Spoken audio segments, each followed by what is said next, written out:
Alright, look, DC is clearly in a transitional period that's been a little rocky. The dismissal of major cast members, Ezra Miller being Ezra Miller, The Rock's changing hierarchy just not really being a thing, and now Shazam! Fury of the Gods has gotten the franchise's 2023 off to a really poor start. But I think the entry to bring back balance might finally be on the horizon. And no, I don't mean The Flash. Obviously, I think The Flash looks fantastic. I mean, I made an entire video talking about why I think this movie's gonna fucking rule, but it's a gimme. Even if it isn't good, which I highly doubt will be the case, you're bringing back Michael Keaton as Batman. You're gonna make $1 bajillion regardless. You don't get to cite The Flash as a testament of the DCEU's resilience, or the DCU's resilience, whatever, when it is predestined to be such. The first true test of whether the new DCU can really sink or swim is Blue Beetle. Now, cards on the table, after seeing the new trailer, I'm heavily leaning swim. I think in between movies like The Flash that are an ultra event, maybe Blue Beetle can represent a new kind of lifeblood for James Gunn's upcoming DCU. Now, for those of you who aren't familiar with the character of Blue Beetle and missed the explosion of popularity he went through via the Injustice games, here's what the movie's gonna be about, which gives you a pretty solid idea of who Jaime is. Blue Beetle has Jaime Reyes, returning home from college only to find that home is not quite as he left. In searching to find his purpose in the world, Jaime unexpectedly finds himself in possession of an ancient relic of alien biotechnology, the Scarab. When the Scarab suddenly chooses Jaime to be its symbiotic host, he is bestowed with an incredible suit of armor capable of extraordinary and unpredictable powers, forever changing his destiny as he becomes the Blue Beetle. And yeah, that premise is pretty standard superhero origin fare, I admit. But with the trailer finally being out there, I gotta say, man,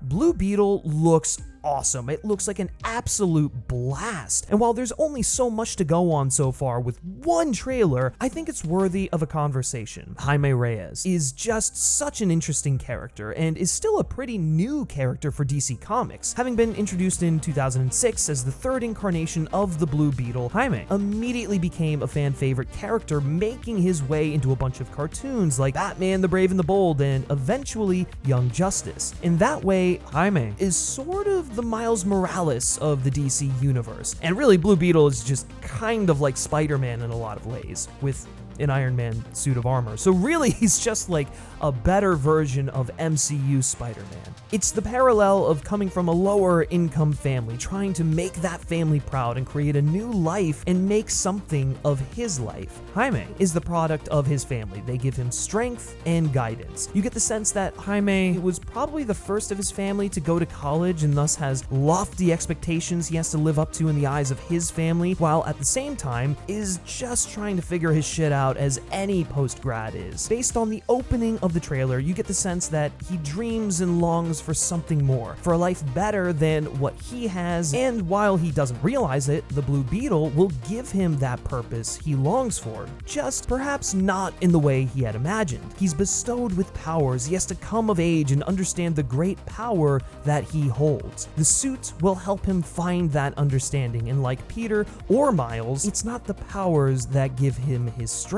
They merely allow him to harness what was always there from the start. But what the hell is even that bug on his back? At the center of Blue Beetle is the Scarab. To get this out of the way, yeah, I think the way it translates to the screen is just cool as all hell. Like, I know it's old news, but the practical costume for Blue Beetle is one of the sickest superhero suits I think I've ever seen, and it translates wonderfully in the context of the film. The Scarab is of alien origin, so to have it attach itself to someone of Latin descent, who, at least in the comics, is from El Paso, Texas, is treated like an alien himself and isn't accepted or afforded the same privileges as others, maybe that's on the nose, but it makes what would otherwise be a by the numbers and alien entity took over my body storyline have a real world weight to it. There is also a Venom-like symbiotic relationship Jaime has with the Scarab, and they'll have to work together to find harmony. One of the most important quotes from the trailer relates to the Scarab. It's designed to protect its host. This ain't what you want. Sometimes it does what you want, and sometimes it doesn't. Thematically, this probably ties into Jaime's own self-searching that he's undergoing, trying to find and do what he wants, his family pulling him in one direction, and then also the calling of the Blue Beetle and the Scarab having something of a mind of its own.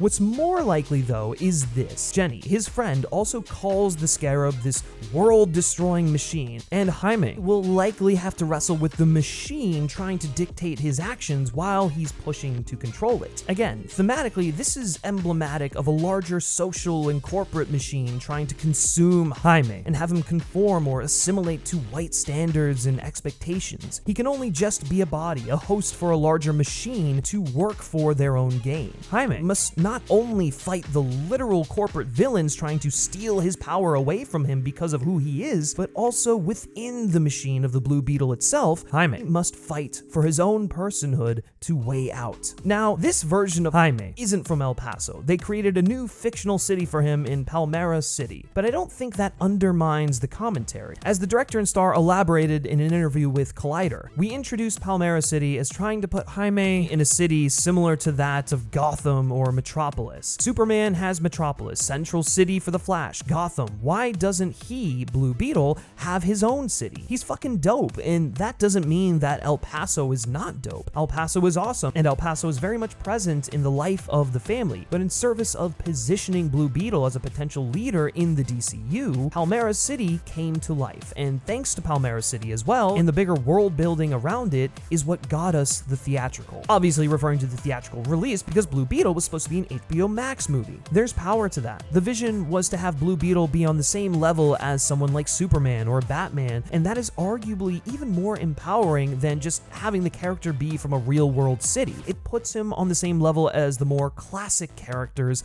of this universe. He's no longer tied down by our drab reality and can really soar in his own city. This also gives the filmmakers free rein to design a setting perfect for the story they are wanting to tell. One about inequality and what people have to sacrifice in life to achieve what society views as happiness. There's definitely an anti-conformity, anti-assimilation thing at play here, with Jaime battling against forces that seek to reject who he is, his heritage, and where he comes from, and either turn him into something he's not, or take what he's earned and profit off of, or steal for their own personal gain. And it's just as deliberately evoking current events through a specific kind of imagery, ICE particularly, with the shots of police or SWAT raiding the Reyes home and arresting the family. We all have families, expectations, traditions we try to carry with us, and holding on to that while maintaining who we are / finding ourselves as we venture out into the world is a universal thing. Jaime's family tethers him to reality. It gives him something to fight for and protect. But there's also something new and interesting here with Jaime's family being in on him being a hero from the beginning. They all want to take part in it and want to be a part of that journey, be a part of his accomplishments, which is incredibly prominent in Latino culture. You can't hide something from such a tightly knit and close family. So how does that change the hero's journey? I assume the film will explore the effects of that. It's also kind of cool because the whole heroic journey becomes a family affair. I imagine that comes with both ups and downs. The family wanting Jaime to be successful, but perhaps in their own way, trying to dictate his path for him, similar to the Scarab, but Jaime having to learn to break away from the family to find himself and his purpose. I mean, I assume he won't entirely break away, but he likely has to help the family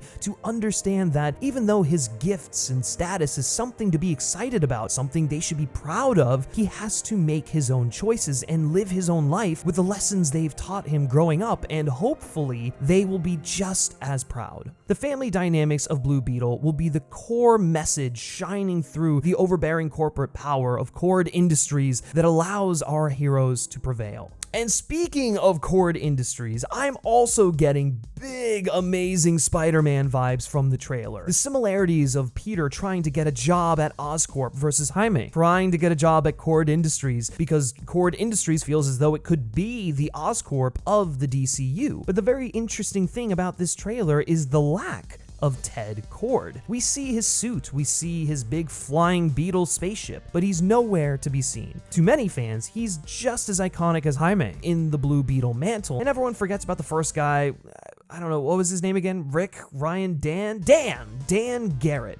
No one remembers that dude. But Ted runs Cord Industries. He founded the thing. It would be really weird if they made him some evil mastermind behind everything, especially because I don't really think he'll be involved in this story too much. What they seem to be doing is using his sister Victoria as the big bad in charge of running Cord Industries, and somehow they'll be making Ted not be able to do anything. Now, I don't think they'll kill Ted, even though they did in the comics. Ted died right before Jaime became the new Blue Beetle. What is more likely is he might be imprisoned by Victoria, lost in another dimension, who knows, and this can give us a window into their family dynamic. That'll be a nice contrast to Jaime's loving family that's very much a part of him and Ted's fractured one. You can also see this in the Scarab metaphor being present throughout. Maybe Victoria wanted to experiment on him or control what he wanted, and that resulted in a rift between the two. Ted was also a genius inventor and self-made industrialist who styled himself as a wisecracking superhero out of love for the Justice League and their good deeds. So you get the feeling that he would respect and admire someone like Jaime, who's made his way similarly to him. Maybe he can see a younger version of himself in Jaime and embrace, uplift, empower him as the Blue Beetle. Especially if the rumors are true and Jason Sudeikis is playing Ted Cord. I mean, come on. Ted Lasso is gonna have some sort of positive spin on the character, and that's just honestly a stroke of genius, that casting, if it winds up being true. Plus, I mean, we already have Booster Gold being announced, and we know that Ted Cord and Booster Gold are like best buddies, so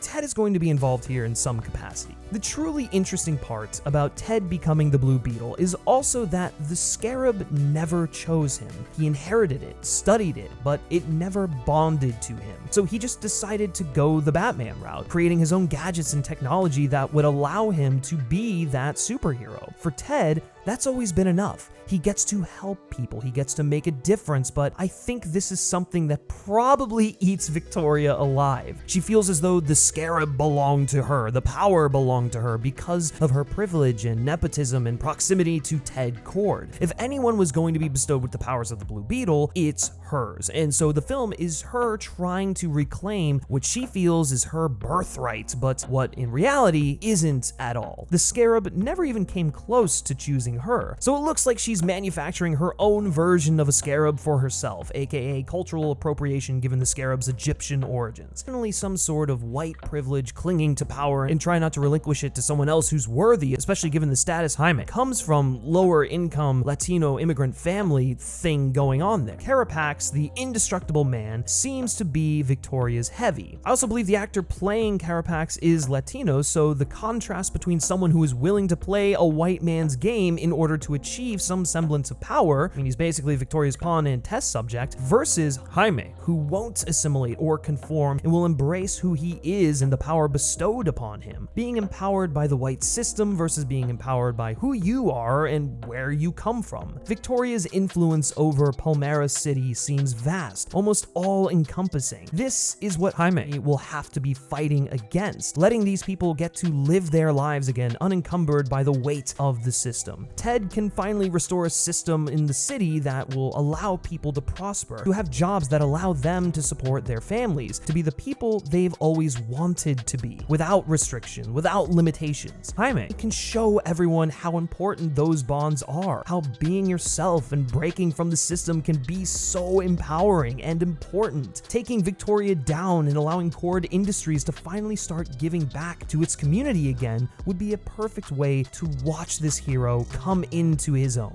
And so you can sort of see the meta commentary being made about the state of comic book heroes in the mainstream, specifically on screen. There are modern day gods and monsters, mythic heroes whose origins don't belong to one group or another. Whether it's Greek, Roman, Egyptian, Asian, Latin American, every part of the world has their own mythologies used to tell universal stories, and while the trappings may be different, the names, powers, actions, whatever, there is a universality to them that allows anyone and everyone to connect, even if you aren't from that part of the world. Superheroes don't have to be one thing, nor should they. They don't belong to one demographic. You don't have to be a specific kind of person to be a hero. It's the values, morals, and personality that make someone heroic. Heroism can and often does come from the unlikeliest of places, and that's in part because they have a connection to everyday people. They haven't lost their tether from reality and the problems us normal people face. But I could be entirely wrong about all of this. This is just stuff that I'm speculating about given the trailer and,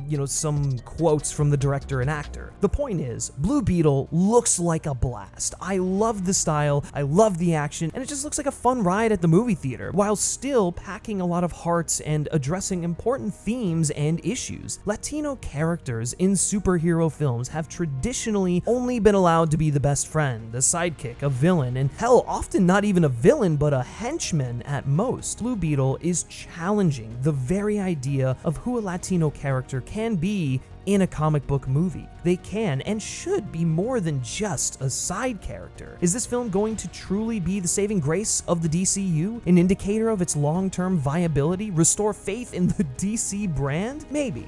But at the very least, it's going to mean something big to someone watching it on opening night. And that's fucking great. I love that. And I'm sure as hell gonna be getting a ticket to see it on opening night as well.